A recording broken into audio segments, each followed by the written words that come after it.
আসসালামু আলাইকুম। এই বছর সোনালী ধানের যাত্রা শুরু।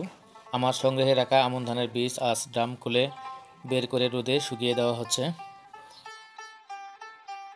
আমাদের কৃষকের পরিশ্রমের শুরুটা এইভাবেই হয়।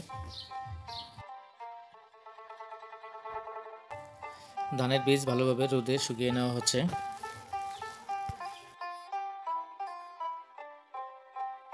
যেন বীজের ভিতরটা শক্ত প্রস্তুত হয়। পরের দিন শুকানো বীজ ভিজিয়ে রাখা হলো পরিষ্কার পানিতে 48 ঘন্টা। ধানের বীজগুলো উঠিয়ে নিয়ে জাগিয়ে রাখা হলো আরও 2 দিনের জন্য।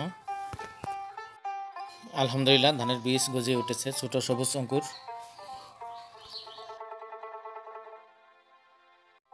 আজ সেই বিশেষ দিন। আমরা মাঠে যাচ্ছি রোপণের জন্য। জমি চাষ করা হচ্ছে,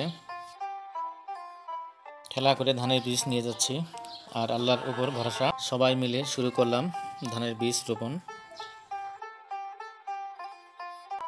এই কাজ শুধু একটি চাষ নয়, এটা আমাদের জীবনের সাথে জড়িয়ে থাকা সংগ্রামের এক অনন্য অংশ।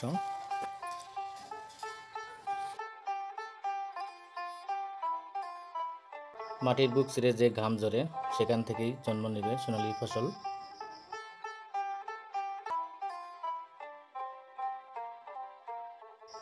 দোয়া করি আল্লাহ যেন আমাদের এই পরিশ্রমের রহমত আর বরকত দান করেন, আমিন। আমার এই বীজ তোলার বয়স 10 থেকে 12 দিন।